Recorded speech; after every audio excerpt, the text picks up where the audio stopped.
más de Primera Página. En desarrollo esta entrevista con Emilio Ucech. Él es politólogo y analista internacional. Hablamos un poco acerca del panorama de la actualidad política en nuestro país. Antes de irnos a la pausa, estábamos hablando de esa primera llegada de 2 vuelos con venezolanos provenientes de los Estados Unidos con una situación migratoria irregular. Para algunos esto ha sido visto como un buen paso en lo que ha sido Venezuela y Estados Unidos retomando relaciones. Para otros simplemente ha sido un acto mediático que quizás no tendría mayor pertinencia o coherencia con que siguieran llegando otros vuelos. Con respecto a la información que manejas, a los análisis que haces, ¿qué opinas de la llegada de estos connacionales? Bueno, lo primero que debo decirle al país es que yo soy un investigador de la migración, hice una investigación etnográfica por toda Sudamérica, entrevistando a migrantes nacionales entre el 2018 y el 2020. Y he seguido todo el tema de la migración. ¿Qué sucede? ¿Qué está sucediendo? Bueno, en principio lo he dicho en varias oportunidades, que el migrante se ha convertido, que la migración se ha convertido en un negocio y el migrante en una mercancía. No solamente el venezolano, todas estas personas en general, que son vistas por estas personas que se aprovechan para realizar un supuesto paquete migratorio con comodidades y con plus. Pero además, la migración venezolana, y bueno, hay artículos ya publicados en donde hemos dicho de que la migración venezolana tiene percepciones geopolíticas y manejo geopolítico. Y bueno, y hemos visto en todo este tiempo cómo se han cambiado las decisiones migratorias de los estados. Al principio nos recibían con los brazos abiertos y después nos han empezado a poner trámites o trabas para poder acceder a esos nuevos territorios por lo que significa la crisis migratoria. Ante eso que hemos propuesto nosotros y seguimos proponiendo, la necesidad de un protocolo regional de atención integral del migrante.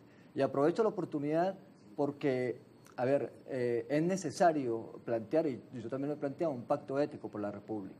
Aprovecho la oportunidad incluso para pedirle una audiencia a Nicolás Maduro y que me recibe en Miraflores para presentarle la propuesta del Protocolo Regional de Atención Integral al Migrante y la Oficina de Atención Integral al Migrante y a las familias, porque esto necesita tener un tratamiento integral.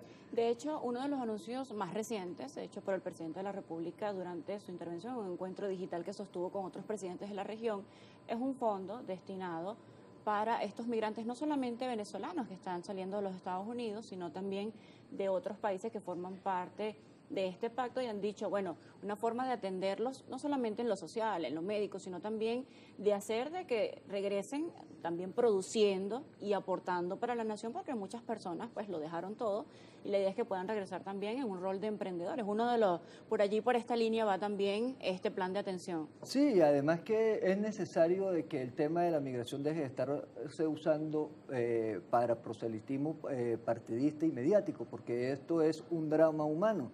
O sea, hay más de 8 millones de venezolanos que han vivido la tragedia de la migración, y no solamente los que fueron, sino los familiares que nos quedamos acá y que nos preocupa cómo es la suerte de nuestros familiares que están en el tránsito migratorio. Ante eso es necesario de que un Estado asuma responsablemente una política migratoria. Aprovecho incluso que en esa reunión está el ministro Sassone, que es encargado para asuntos migratorios. Es necesario que el Estado venezolano atienda a su diáspora integralmente.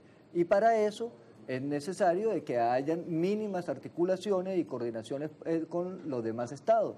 Por ejemplo, un caso concreto, las apostillas de La Haya. Todos los migrantes que salen pueden conseguir incluso hasta el permiso para estar en los otros países, pero por no tener su título apostillado, por ejemplo, no pueden ejercer su profesión. La apostilla de La Haya es un certificado que, como bien lo dice su nombre, lo certifica La Haya. La Haya está en Holanda, en los Países Bajos. O sea, ¿qué relación tiene eso? Certificación a que ese título realmente, bueno, es de un profesional egresado de una institución certificada y no es de dudosa procedencia, no es un documento adulterado para ejercer en otro país. Pero ¿qué relación tienen los Países Bajos con la realidad migratoria y con la realidad de la vida en nuestra región? Entonces, si nosotros estamos hablando de integración latinoamericana, si estamos hablando de que somos países hermanos, por ejemplo, con Colombia, que somos pueblos hermanos, bueno, ¿por qué necesitamos una apostilla de La Haya para que nos verifiquen nuestros certificados, nuestros conocimientos? Entonces yo creo que estas son cosas que...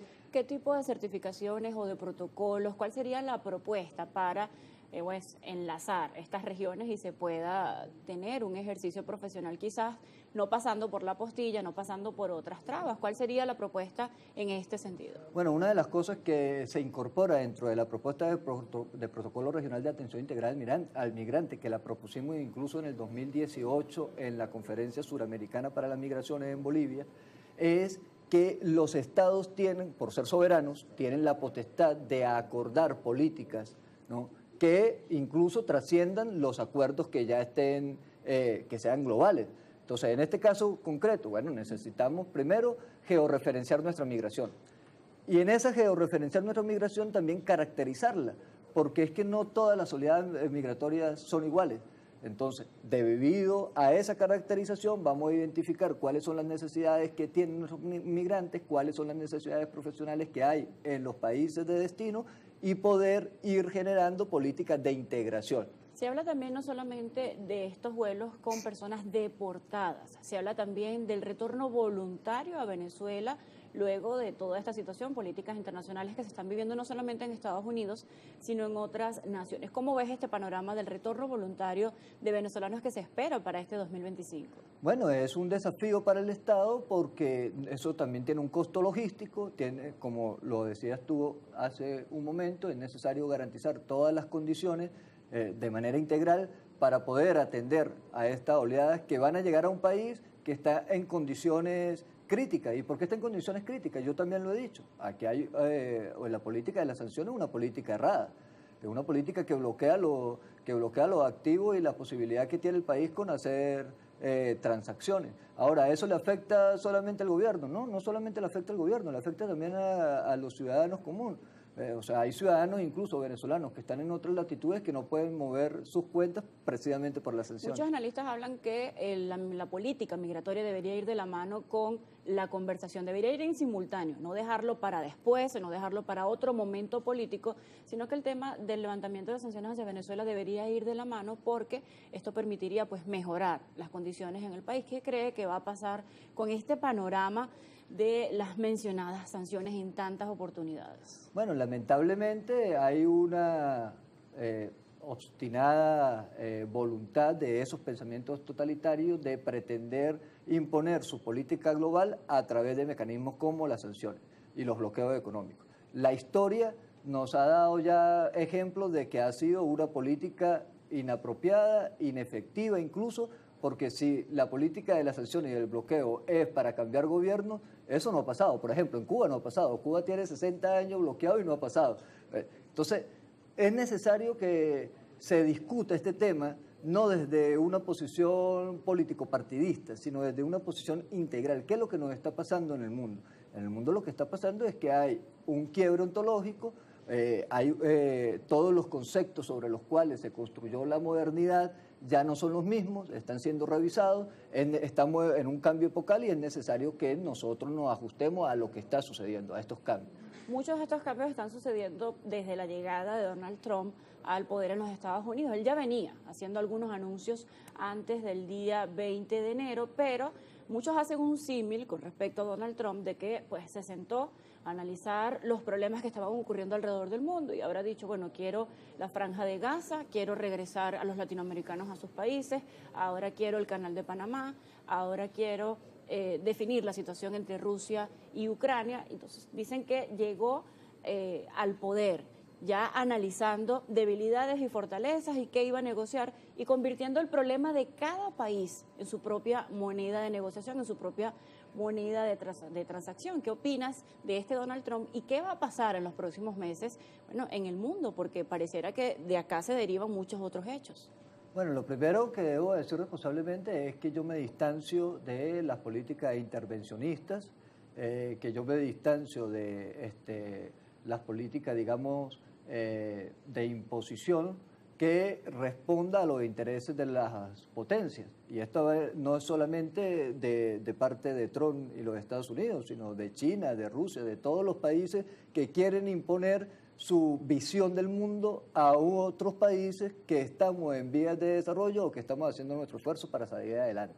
En ese sentido, lo lamentable es que hayan algunos compañeros en el país que sigan esperando o sigan teniendo esperanza en resolver los problemas que nos competen a los venezolanos con ayuda internacional. Eso es algo que no es viable ni siquiera en el corto plazo. ¿Por qué? Porque lo que nos dice la historia es que cuando potencias o cuando intereses extranjeros inciden y se intrometen en los asuntos internos de un país, terminan entonces, digamos, fracturando la soberanía nacional. El problema que tenemos nosotros es que nuestra soberanía nacional está siendo atacada. La República está siendo asediada por intereses globales. Entonces, ante el globalismo es necesario que nosotros rescatemos nuestra soberanía, sigamos haciendo un esfuerzo por defender y rescatar la democracia y por defender los derechos de los pueblos.